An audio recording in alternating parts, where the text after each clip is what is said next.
हम गिफ्ट के बारे में डिस्कस कर रहे हैं। इस सिलसिले में हम ये पढ़ेंगे कि क्या हक शिफा गिफ्ट के ट्रांजैक्शन पर होता है या नहीं, यानी जहाँ पर गिफ्ट की ट्रांजैक्शन हो उसमें हक शिफा का हक किसी को हासिल है या नहीं। जो केस ला है उसकी जो रेफरेंस है 2024 SCMR पेज जो है 105, सुप्रीम कोर्ट ऑफ पाकिस्तान की जजमेंट है। इसमें डिस्कस किया गया है Khyber Pakhtunkhwa preemption act section 2D and 13 suit for possession through preemption sale scope, यानी यहाँ पर पोजेशन मांगी गई है हक शिफा के ज़रिए, यानी दावा हक शिफा दायर किया है। Transaction in the nature of a gift not a sale, यानी यहाँ पर सेल कोई नहीं हुआ है, गिफ्ट का मामला है और गिफ्ट के मामले पर उन्होंने दावा हक शिफा किया है। Right of preemption arises when the sale of land occurs, जब सेल हो तब right of preemption arise होता है, एक्टिवेट होता है। Sale as per the definition provided in the section 2D of the KPK preemption act 1987 does not include a gift.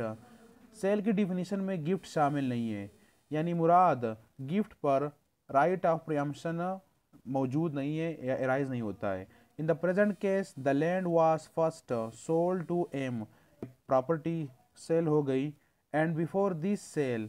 Could be preempted, हक शिफा उसको हासिल था, वो दावा हक शिफा कर सकता था by the respondent. It was further transferred to M sons present appellant by way of gift mutation, और सेल हो गया, फिर उन्होंने फर्दर क्या कर दिया, ट्रांसफ़र कर दिया गिफ्ट के बुनियाद पर अपने बेटे को। अब यहाँ पर जो गिफ्ट वाक़या हो चुका है उस पर उन्होंने दावा हक शिफा किया है, तो वो दावा हक शिफा नहीं कर सकता है, इसलिए कि गिफ्ट के मामलात में जो शफा का राइट है वो मौजूद नहीं है, क्योंकि वो सेल में नहीं आता है। तो जो प्रॉपर्टी सेल की जाती है या सेल के डिफिनेशन में जो कुछ आता है उसमें हक शिफा का राइट होता है, हक होता है, और जो चीज़ सेल में मौजूद नहीं है उसमें राइट ऑफ हक शिफा मौजूद नहीं है।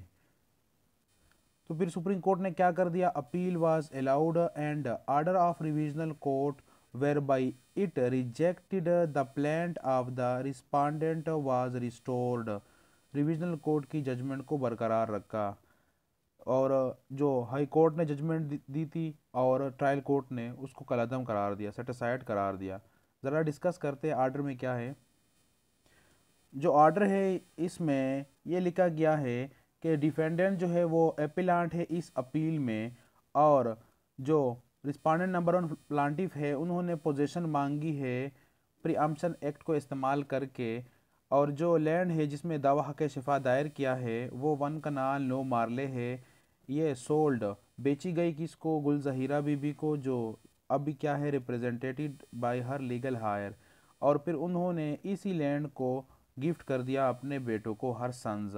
और जो सन्स को गिफ्ट किया है उसकी जो म्यूटेशन नंबर है वो 1810 है, और 1810 को यहाँ पर चैलेंज किया गया है दावा हक शिफा के ज़रिए। तो यहाँ पर ये बात चल रही है कि गिफ्ट को हक शिफा के ज़रिए चैलेंज किया जा सकता है या नहीं। तो यहाँ पर जो रिस्पॉन्डेंट नंबर 1 है प्लांटिफ है वो चैलेंज कर देता है जो मेन ट्रांजेक्शन हुआ था, सेल हुई थी, और इसके साथ डाल देता है जो म्यूटेशन है 1810 जिसमें गिफ्ट का मामला हुआ है, यानी गिफ्ट की जो ट्रांजेक्शन है उसको भी चैलेंज कर देता है, या इसलिए इस तरह डाल देता है कि ये क्या है, इलीगल है, और जो नोटिस है वो इशू कर देता है, भेज देता है। फिर ये होता है कि ट्रायल कोर्ट में एप्लीकेशन आ जाती है 711 की कि रिजेक्ट की जाए जो प्लान दायर की गई है हक शिफा की, और ये होता है कि एप्लीकेशन को रिजेक्ट किया जाता है और उसको फिर रिवीजन में चैलेंज किया जाता है, और जो एडिशनल डिस्ट्रिक्ट जज है वो क्या कर देता है, रिवीजन को एक्सेप्ट कर देता है, और फिर उसके बाद रीट पिटीशन दायर किया जाता है। और रीट पिटीशन में यह होता है कि जो रिवीजन कोर्ट की जजमेंट होती है उसको सेटिसाइड करार दिया जाता है और रिमांड किया जाता है इस केस को ट्रायल कोर्ट की तरफ, और डायरेक्शन दी जाते हैं कि एविडेंस के बुनियाद पर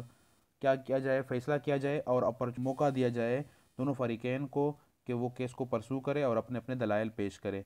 अब जो यहाँ पर मेन बात इशू है, जो मेन प्रिंसिपल है कि सेल का जो ट्रांजेक्शन या सेल ऑफ लैंड जो होता है तब दावा हक शिफा होता है। तो यहाँ पर तो गिफ्ट है और गिफ्ट जो है वो सेल के डिफिनेशन में दाखिल नहीं है, इंक्लूड नहीं है। तो यहाँ पर दावा हक शिफा करना ही इलीगल है या वैलिड नहीं है। तो इस बुनियाद पर जो अपील दायर किया गया था हाई कोर्ट के फैसले के खिलाफ, उसको एक्सेप्ट कर दिया गया और उस सूट को रिजेक्ट कर दिया गया।